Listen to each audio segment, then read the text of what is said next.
सुबह की ठंडी हवा पेड़ों की शाखाओं को हिला रही थी। जंगल धीरे धीरे जाग रहा था। विपिन एक ऊंचे शिला पर्वत पर खड़ा होकर गांव की ओर देख रहा था। उसकी आंखें तेज थीं, हर आवाज, हर हलचल, हर सांस का कंपन तक महसूस कर लेती थीं। उसने पिछली रात नीली रोशनी का सामना किया था, एक रहस्यमय चेतावनी जो अभी भी उसके कानों में गूंज रही थी। यहाँ तुम्हें न केवल इंसानों से बल्कि प्राचीन शक्तियों से भी सामना करना पड़ेगा। वह सोच में डूबा था कि अचानक उसके कानों में मदद की चीख पड़ी। संकट में गांव। नीचे घाटी की ओर एक छोटा सा गांव बसा था। वहां कुछ लोग भय से इधर उधर भाग रहे थे। गांव के बाहर 4 नकाबपोश डाकू तलवारें और भाले लिए खड़े थे। वे ऊंचे कद काठी के क्रूर हंसी हंसते हुए गांव वालों को डरा रहे थे। सुनो ओ गांव वालों, अगर जिंदा रहना चाहते हो तो अपनी सारी अनाज की बोरियां और कीमती सामान हमें दे दो। उनमें से एक गरजा। गांव वाले सहमे हुए थे। कोई भी उनका सामना करने की हिम्मत नहीं जुटा पा रहा था। बच्चों की चीखें हवा में गूंज रही थीं। विपिन का हृदय बेचैन हो उठा। यही है मेरा पहला सामना। अब मुझे निर्णय लेना होगा, मैं छिपकर रहूं या इन निर्दोष लोगों की रक्षा करूं। विपिन की मार्शल आर्ट। वह शिला से छलांग लगाकर सीधा मैदान में उतरा। उसका उतरना इतना तेज था कि जमीन पर धूल का गुबार उठ गया। डाकू और गांव वाले सब ठिठक कर उसकी ओर देखने लगे। कौन हो तुम? एक डाकू चिल्लाया। विपिन ने शांत स्वर में कहा, मैं बस एक यात्री हूं, लेकिन अगर तुम इन लोगों को नुकसान पहुंचाओगे तो मुझे बीच में आना पड़ेगा। डाकू ठहाका मारकर हंस पड़े। एक आदमी हमें रोकेगा? यह पागल लगता है। अगले ही पल एक डाकू तलवार लहराता हुआ उसकी ओर दौड़ा। लेकिन जैसे ही उसने वार किया, विपिन की चाल बिजली सी चमकी। उसने हथेली से तलवार की दिशा मोड़ दी और दूसरे हाथ से डाकू की छाती पर प्रहार किया। डाकू जमीन पर जा गिरा, जैसे उसके शरीर से सारी ताकत निकल गई हो। गांव वाले दंग रह गए। बाकी 3 डाकू अब सचमुच गुस्से में आ गए। उन्होंने एक साथ हमला किया।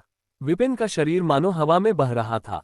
उसके वार और बचाव इतने तेज थे कि देखने वाले को लगता वह कई जगह एक साथ मौजूद है। उसके पैरों की गति, हाथों की चपलता और आंखों का ध्यान, सब कुछ मार्शल आर्ट की पराकाष्ठा थी। कुछ ही देर में तीनों जमीन पर कराह रहे थे। जादुई शक्ति का प्रयोग। लेकिन तभी एक अजीब घटना घटी। गिरे हुए डाकुओं में से एक अचानक खड़ा हुआ। उसकी आंखें लाल हो गईं। उसके शरीर से काली धुआं जैसी ऊर्जा निकल रही थी। विपिन ने तुरंत पहचान लिया, ये साधारण इंसान नहीं था। इसके भीतर कोई दुष्ट जादुई शक्ति सक्रिय हो गई थी। तो यह है पृथ्वी की छिपी हुई सच्चाई। विपिन बुदबुदाया। डाकू ने दानव जैसी गर्जना की और उसकी ओर झपटा। उसके प्रहार साधारण इंसान के मुकाबले कहीं अधिक भारी थे। विपिन ने मार्शल आर्ट से बचाव किया, लेकिन समझ गया कि केवल शारीरिक बल पर्याप्त नहीं होगा। उसने दोनों हथेलियां जोड़कर गहरी सांस ली। उसकी आंखें नीली चमकने लगीं।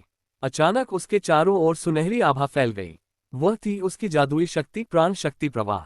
जैसे ही डाकू ने अगला वार किया, विपिन ने एक मंत्र फुसफुसाया और अपनी हथेली से उसे पीछे धकेल दिया। ऊर्जा की लहर इतनी प्रचंड थी कि डाकू कई गज दूर जाकर गिरा और बेहोश हो गया। गांव वाले अब पूरी तरह स्तब्ध थे। उनकी आंखों में डर भी था और आश्चर्य भी। इंसानों की प्रतिक्रिया। गांव का मुखिया धीरे धीरे आगे आया। देवता? क्या आप देवता हैं या किसी दूसरे लोक से आए राक्षस? विपिन ने हल्की मुस्कान के साथ कहा, मैं न देवता हूं न राक्षस, मैं बस एक यात्री हूं। लेकिन ये याद रखो, तुम्हारे गांव पर खतरे मंडरा रहे हैं। ये लड़ाई अभी शुरू ही हुई है। गांव वालों ने आपस में फुसफुसाना शुरू किया।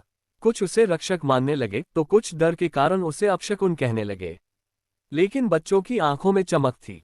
वे उसकी ओर देखकर फुसफुसा रहे थे, वह आसमान से आया योद्धा है। भीतर की शंका। रात को जब विपिन वापस जंगल में लौटा तो उसके मन में कई सवाल उठने लगे। वह डाकू अचानक दानव जैसी शक्ति से भर क्यों गया? क्या ये वही प्राचीन शक्ति है जिसके बारे में चेतावनी दी गई थी? और सबसे बड़ा सवाल, क्या इंसान कभी उसे सचमुच स्वीकार करेंगे या हमेशा संदेह की नज़र से देखेंगे? वह पेड़ की जड़ों पर बैठकर ध्यान में डूब गया। उसके भीतर का जादू धीरे धीरे फैलने लगा और तभी उसकी चेतना में एक और रहस्यमयी आवाज गूंजी, यात्री, ये तो बस शुरुआत है, असली युद्ध अभी बाकी है। विपिन ने आंखें खोली। उसकी नज़र अब और भी दृढ़ थी। तो ठीक है, मैं तैयार हूँ।